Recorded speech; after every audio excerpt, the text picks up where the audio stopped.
श्रीमद् भागवत को नमस्कार, व्यासदेव जी को नमस्कार, विदुर जी को नमस्कार, मैत्रेय जी को नमस्कार करके आज के अध्याय का आरंभ करते हैं। विदुर जी ने पूछा, भगवान, स्वयंभू मनु का वंश बड़ा आदरणीय माना गया है। उसमें मैथुन धर्म के द्वारा प्रजा की वृद्धि हुई थी। अब आप मुझे उसी की कथा सुनाइए। ब्राह्मण, आपने कहा था कि स्वयंभू मनु के पुत्र प्रियव्रत और उत्तानपाद ने 7 द्वीपों वाली पृथ्वी का धर्म पूर्वक पालन किया था तथा उनकी पुत्री जो देवहूति नाम से विख्यात थी, कर्दम प्रजापति को ब्याही गई थी। देवहूति योग के लक्षण यमादि से संपन्न थी। उससे महायोगी कर्दम जी ने कितनी संतानें उत्पन्न की, वह सब प्रसंग आप मुझे सुनाइए। मुझे उसके सुनने की बड़ी इच्छा है। इसी प्रकार भगवान रुचि और ब्रह्मा जी के पुत्र दक्ष प्रजापति ने भी मनु जी की कन्याओं का पाणी ग्रहण करके उनसे किस प्रकार क्या क्या संतान उत्पन्न की, यह सब चरित्र भी मुझे सुनाइए। मैत्रेय जी ने कहा, विदुर जी, जब ब्रह्मा जी ने भगवान कर्दम को आज्ञा दी कि तुम संतान की उत्पत्ति करो, तो उन्होंने 10,000 वर्षों तक सरस्वती नदी के तीर पर तपस्या की। वे एकाग्रचित से प्रेम पूर्वक पूजनोपचार द्वारा शरणागत वरदायक श्री हरि की आराधना करने लगे। तब सत्ययुग के आरंभ में कमल नयन भगवान श्री हरि ने उनकी तपस्या से प्रसन्न होकर उन्हें अपने शब्द ब्रह्ममय स्वरूप से मूर्तिमान होकर दर्शन दिए। भगवान की वह भव्य मूर्ति सूर्य के समान तेजोमयी थी। वे गले में श्वेत कमल और कुमुद के फूलों की माला धारण किए हुए थे। मुख कमल नीली और चिकनी अलकावली से सुशोभित था। वे निर्मल वस्त्र धारण किए हुए थे। सिर पर झिलमिलाता हुआ सुवर्ण में मुकुट, कानों में जगमगाते हुए कुंडल और कर कमलों में शंख, चक्र, गदा आदि आयुध विराजमान थे। उनके एक हाथ में क्रीड़ा के लिए श्वेत कमल सुशोभित था। प्रभु की मधुर मुस्कान भरी चितवन चित्त को चुराए लेती थी। उनके चरण कमल गरुड़ जी के कंधों पर विराजमान थे तथा वक्षस्थल में श्री लक्ष्मी जी और कंठ में कौस्तुभमणि सुशोभित थी। प्रभु की इस आकाश स्थित मनोहर मूर्ति का दर्शन करके कर्दम जी को बड़ा हर्ष हुआ, मानो उनकी सभी कामनाएं पूर्ण हो गईं। उन्होंने सानंद हृदय से पृथ्वी पर सिर टेक कर भगवान को साष्टांग प्रणाम किया और फिर प्रेम परवण चित्त से हाथ जोड़कर सुमधुर वाणी से वे उनकी स्तुति करने लगे। कर्दम जी ने कहा, स्तुति करने योग्य परमेश्वर, आप संपूर्ण सत्वगुण के आधार हैं। योगी जन उत्तरोत्तर शुभ योनियों में जन्म लेकर अंत में योगस्थ होने पर आपके दर्शनों की इच्छा करते हैं। आज आपका वही दर्शन पाकर हमें नेत्रों का फल मिल गया। आपके चरण कमल भव सागर से पार जाने के लिए जहाज हैं। जिनकी बुद्धि आपकी माया से मारी गई है, वे ही उन तुच्छ क्षणिक विषय सुखों के लिए जो नरक में भी मिल सकते हैं, उन चरणों का आश्रय लेते हैं। किंतु स्वामिन, आप तो उन्हें वे विषय भोग भी दे देते हैं। प्रभु, आप कल्प वृक्ष हैं। आपके चरण समस्त मनोरथों को पूर्ण करने वाले हैं। मेरा हृदय काम कलुषित है। मैं भी अपने अनुरूप स्वभाव वाली और गृहस्थ धर्म के पालन में सहायक शीलवती कन्या से विवाह करने के लिए आपके चरण कमलों की शरण में आया हूँ। सर्वेश्वर, आप संपूर्ण लोकों के अधिपति हैं। नाना प्रकार की कामनाओं में फंसा हुआ यह लोक आपकी वेदवाणी रूप डोरी में बंधा है। धर्ममूर्ते, उसी का अनुगमन करता हुआ मैं भी काल रूप आपको आज्ञा पालन रूप पूजोपहार आदि समर्पित करता हूँ। प्रभो, आपके भक्त विषासक्त लोगों और उन्हीं के मार्ग का अनुसरण करने वाले मुझ जैसे कर्मजड़ पशुओं को कुछ भी न गिनकर आपके चरणों की छत्र छाया का ही आश्रय लेते हैं तथा परस्पर आपके गुणगान रूप मादक सुधा का ही पान करके अपने शुद्धा पिपास आदि देह धर्मों को शांत करते रहते हैं। प्रभो, यह काल चक्र बड़ा प्रबल है। साक्षात ब्रह्म ही इसके घूमने की धुरी है। अधिक मास सहित 13 महीने अरे हैं, 360 दिन जोड़ हैं, 6 ऋतुएं हैं, अनंत क्षणपल आदि इसमें पत्राकार धाराएं हैं तथा 3 चातुर्मास्य इसके आधारभूत नाभि हैं। यह अत्यंत वेगवान संवत्सर रूप कालचक्र चराचर जगत की आयु का छेदन करता हुआ घूमता रहता है, किंतु आपके भक्तों की आयु का ह्रास नहीं कर सकता। भगवान, जिस प्रकार मकड़ी स्वयं ही जाले को फैलाती, उसकी रक्षा करती और अंत में उसे निगल जाती है, उसी प्रकार आप अकेले ही जगत की रचना करने के लिए अपने से अभिन्न अपनी योग माया को स्वीकार कर उससे अभिव्यक्त हुई अपनी सत्ववादी शक्तियों द्वारा स्वयं ही इस जगत की रचना, पालन और संहार करते हैं। प्रभो, इस समय आपने हमें अपनी तुलसी माला मंडित माया से परिच्छिन्न सी दिखाई देने वाली सगुण मूर्ति से दर्शन दिया है।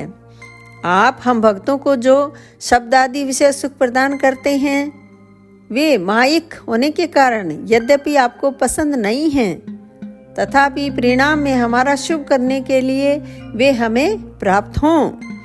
नाथ, आप स्वरूप से निष्क्रिय होने पर भी माया के द्वारा सारे संसार का व्यवहार चलाने वाले हैं तथा थोड़ी सी उपासना करने वाले पर भी समस्त अभिलषित वस्तुओं की वर्षा करते रहते हैं। आपके चरण कमल वंदनीय हैं। मैं आपको बार बार नमस्कार करता हूँ। मैत्रेय जी कहते हैं, भगवान की भौहें पर्ण मुस्कान भरी चितवन से चंचल हो रही थीं। वे गरुड़ जी के कंधे पर विराजमान थे। जब करदम जी ने इस प्रकार निष्कपट भाव से उनकी स्तुति की, तब वे उनसे अमृतमयी वाणी से कहने लगे। श्री भगवान ने कहा, जिसके लिए तुमने आत्म संयम आदि के द्वारा मेरी आराधना की है, तुम्हारे हृदय के उस भाव को जानकर मैंने पहले से ही उसकी व्यवस्था कर दी है। प्रजापते, मेरी आराधना तो कभी भी निष्फल नहीं होती। फिर जिनका चित्त निरंतर एकांत रूप में मुझ में ही लगा रहता है, उन तुम जैसे महात्माओं के द्वारा की हुई उपासना का तो और भी अधिक फल होता है। प्रसिद्ध यशस्वी सम्राट स्वयंभू मनु ब्रह्मावर्त में रहकर 7 समुद्र वाली सारी पृथ्वी का शासन करते हैं। विप्रवर, वे परम धर्मज्ञ महाराज महारानी शतरूपा के साथ तुमसे मिलने के लिए परसों यहाँ आएंगे। उनकी एक रूप यौवन, शील और गुणों से संपन्न श्यामलोचना कन्या इस समय विवाह के योग्य है। प्रजापते, तुम सर्वथा उसके योग्य हो, इसलिए वे तुम्ही को वह कन्या अर्पण करेंगे। ब्रह्मन, गत अनेकों वर्षों से तुम्हारा चित्त जैसी भारिया के लिए समाहित रहा है, अब शीघ्र ही वह राजकन्या तुम्हारी वैसी ही पत्नी होकर यथेष्ट सेवा करेगी। वह तुम्हारा वीर्य अपने गर्भ में धारण कर उससे 9 कन्याएं उत्पन्न करेगी और फिर तुम्हारी उन कन्याओं से लोक रीति के अनुसार मरीचि आदि ऋषिगण पुत्र उत्पन्न करेंगे। तुम भी मेरी आज्ञा का अच्छी तरह पालन करने से सूचित हो। फिर अपने सब कर्मों का फल मुझे अर्पण कर मुझको ही प्राप्त होगे। जीवों पर दया करते हुए तुम आत्मज्ञान प्राप्त करोगे और फिर सबको अभयदान दे अपने सहित संपूर्ण जगत को मुझ में और मुझको अपने में स्थित देखोगे। महामुने, मैं भी अपने अंश कला रूप से तुम्हारे वीर्य द्वारा तुम्हारी पत्नी देवहूति के गर्भ में अवतीर्ण होकर सांख्य शास्त्र की रचना करूंगा। मैत्रेय जी कहते हैं, विदुर जी, कर्दम ऋषि से इस प्रकार संभाषण करके इंद्रियों के अंतर्मुख होने पर प्रकट होने वाले श्री हरि सरस्वती नदी से घिरे हुए बिंदुसर तीर्थ से अपने लोक को चले गए। भगवान के सिद्ध मार्ग की सभी सिद्धेश्वर प्रशंसा करते हैं। वे कर्दम जी के देखते देखते अपने लोक को सिधार गए। उस समय गरुड़ जी के पक्षों से जो शाम की आधारभूता ऋचाएं निकल रही थीं, उन्हें वे सुनने जाते थे। विदुर जी, श्री हरि के चले जाने पर भगवान कर्दम उनके बताए हुए समय की प्रतीक्षा करते हुए बिंदु सरोवर पर ही ठहरे रहे। वीरवर, इधर मनु जी भी महारानी शतरूपा के साथ सुवर्ण जटित रथ पर सवार होकर तथा उस पर अपनी कन्या को भी बिठाकर पृथ्वी पर विचरते हुए जो दिन भगवान ने बताया था, उसी दिन शांति प्रायण महर्षि कर्दम के उस आश्रम पर पहुँचे।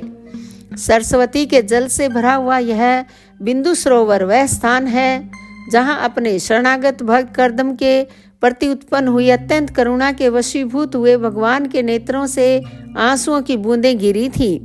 यह तीर्थ बड़ा पवित्र है। इसका जल कल्याणमय और अमृत के समान मधुर है तथा महर्षि गण सदा इसका सेवन करते हैं। उस समय बिंदु सरोवर पवित्र वृक्ष लताओं से घिरा हुआ था, जिनमें तरह तरह की बोली बोलने वाले पवित्र मृग और पक्षी रहते थे।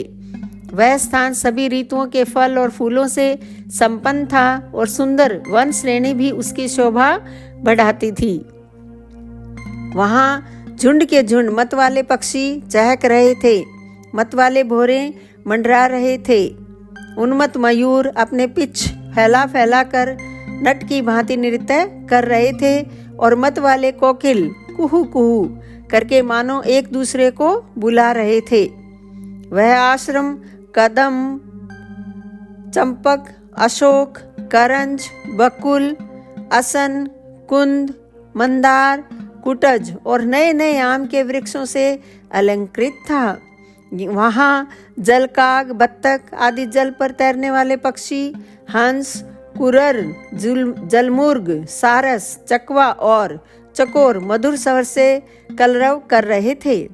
हरिण, सुअर, शाही, नीलगाय, हाथी, लंगूर, सिंह, वानर, नेवले और कस्तूरी मृग आदि पशुओं से भी वह आश्रम घिरा हुआ था। आदिराज महाराज मनु ने उस उत्तम तीर्थ में कन्या के सहित पहुंचकर देखा कि मुनिवर कर्दम अग्निहोत्र से निवृत्त होकर बैठे हुए हैं। बहुत दिनों तक उग्र तपस्या करने के कारण वे शरीर से बड़े तेजस्वी दिख पड़ते थे तथा भगवान के स्नेहपूर्ण चितवन के दर्शन और उनके उच्चारण किए हुए कर्णामृत रूप सुमधुर वचनों को सुनने से इतने दिनों तक तपस्या करने पर भी वे विशेष दुर्बल नहीं जान पड़ते थे। उनका शरीर लंबा था, नेत्र कमल दल के समान विशाल और मनोहर थे। सिर पर जटाएं सुशोभित थीं और कमर में चीर वस्त्र थे। वे निकट से देखने पर बिना सान पर चढ़ी हुई महामूल्य मणि के समान मलिन जान पड़ते थे। महाराज स्वयंभू मनु को अपनी कुटी में आकर प्रणाम करते देख उन्होंने उन्हें आशीर्वाद से प्रसन्न किया और यथोचित आतिथ्य की रीति से उनका स्वागत सत्कार किया। जब मनु जी उनकी पूजा ग्रहण कर स्वस्थ चित्त से आसन पर बैठ गए, तब मुनिवर कर्दम ने भगवान की आज्ञा का स्मरण कर उन्हें मधुर वाणी से प्रसन्न करते हुए इस प्रकार कहा, देव, आप भगवान विष्णु की पालन शक्ति रूप हैं, इसलिए आपका घूमना फिरना निसंदेह सज्जनों की रक्षा और दुष्टों के संहार के लिए ही होता है। आप साक्षात विशुद्ध विष्णु स्वरूप हैं तथा भिन्न भिन्न कार्यों के लिए सूर्य, चंद्र, अग्नि, इंद्र, वायु, यम, धर्म और वरुण आदि रूप धारण करते हैं। आपको नमस्कार है। आप मणियों से जड़े हुए जयदायक रथ पर सवार हो अपने प्रचंड धनुष की टंकार करते हुए उस रथ की घरघराहट से ही पापियों को भयभीत कर देते हैं और अपनी सेना के चरणों से रोंदे हुए भूमंडल को कांपाते अपनी उस विशाल सेना को साथ लेकर पृथ्वी पर सूर्य के समान विचरते हैं। यदि आप ऐसा न करें तो चोर डाकू भगवान की बनाई हुई वर्णाश्रम धर्म की मर्यादा को तत्काल नष्ट कर दें तथा विषय लोलुप निरंकुश मानवों द्वारा सर्वत्र अधर्म फैल जाए। यदि आप संसार की ओर से निश्चित हो जाएं तो यह लोक दुराचारियों के पंजे में पड़कर नष्ट हो जाए। तो भी वीरवर, मैं आपसे पूछता हूँ कि इस समय यहाँ आपका आगमन किस प्रयोजन से हुआ है? मेरे लिए जो आज्ञा होगी उसे मैं निष्कपट भाव से सहर्ष स्वीकार करूँगा। दोस्तों, यह अध्याय यहाँ पर समाप्त होता है। आप मेरे वीडियो रोजाना देख रहे हैं, शेयर भी कर रहे हैं, लाइक भी कर रहे हैं, उसके लिए आपका बहुत बहुत धन्यवाद।